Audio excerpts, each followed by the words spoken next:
ang mga Spider Air Defense Missile System ng Pilipinas, pinaplano pang dagdagan.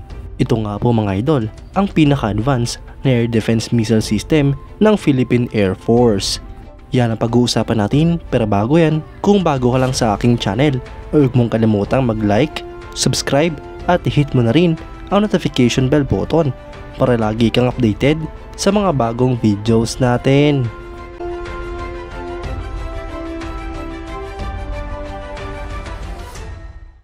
Usap-usapan nga po ngayon sa social media mga idol, ang pinaplano ng Philippine Air Force na dagdagan pa ang mga ground-based air defense missile system ng ating bansa. Itong araw po mga idol ay upang i-boost ang capabilities ng Pilipinas na depensahan ang sarili nitong bayan. Upang i-improve ang air defense cover ng Pilipinas, ang Philippine Air Force ay nagkaroon ng acquisition para sa mga air defense assets, kabilang na ang air and land components na bubuo ng isang system na network sa isa't isa.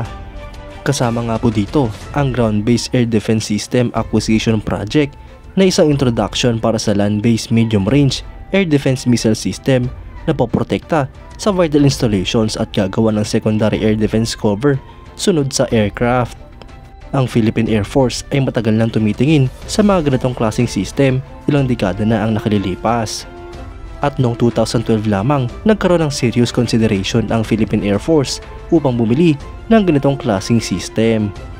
Ang proyekto nga po ay inaprobahan para sa actual implementation bilang parte ng Philippine Air Force Horizon 2 Phase Priority Projects ng Revised Armed Forces of the Philippines Modernization Program.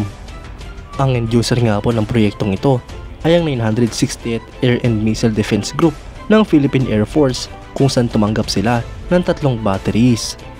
Ito nga po ay may budget na mahigit sa 6 billion pesos. Ang acquisition mo dito ay government-to-government deal kasama ang Israeli government, habang ang pondo naman ay mula sa GAA funds ng AFP Modernization Program Trust Fund. Ang SARO sa proyektong ito o Special Allotment Release Order ay unang inilabas noong June 4, 2019 na nagkakahalaga ng mahigit sa 1 billion pesos para sa 15% down payment. Ang ikalawang SARO naman ay inilabas noong June 11, 2020 na nagkakahalaga naman ng mahigit sa 2.3 billion pesos. At ang ikatlong SARO ay inilabas noong March 29, 2021 na nagkakahalaga ng mahigit sa 3.4 billion pesos. Ang winning proponent niya po sa proyekto ay ang Rafael Advanced Defense Systems ng Israel, habang ang i-deliver naman sa ating bansa ay 3 batteries ng Rafael Spider Medium Range Air Defense Systems.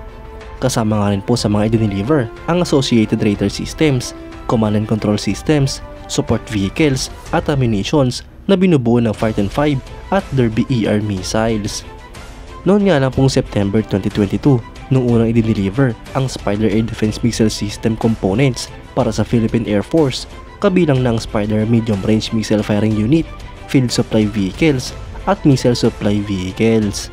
Mga idol, dapat nga lang pong dagdagan ng Philippine Air Force ang mga missile system ng ating bansa upang depensahan ang ating mga teritoryo sa hinaharap. Kailangan nga pong maging handa ang ating bansa sa mga posibleng mangyayari, at dapat mga advance at malalakas na kagamitan ang binibili ng Pilipinas. Ang mga missile system na ito ay magbuboost sa capabilities ng Philippine Air Force, lalong-lalo na pagdating sa air defense. Sana nga po mga idol ay magkaroon ng sapat na pondo upang mas maraming units ang mabili ng Pilipinas. At nang sa ganun mga idol ay unti-unti na nga pong ma-modernize ang hanay ng Philippine Air Force at ng buong AFP. Bukod pa dyan ay mga advanced, moderno at malalakas na kagamitan na ang binibili ng Pilipinas, kaya't hindi nga po malabong mangyari na maging isa sa pinakamalakas na bansa sa Asia ang Pilipinas. Kayo mga idol, anong masasabi nyo? Comment down below for your thoughts and opinions. At yan nga lang po ang pag-uusapan natin ngayon mga idol. Maraming salamat sa panonood. Huwag nyo rin kalimutang mag-like at subscribe bilang suporta sa ating channel. Mabuhay kayo mga idol!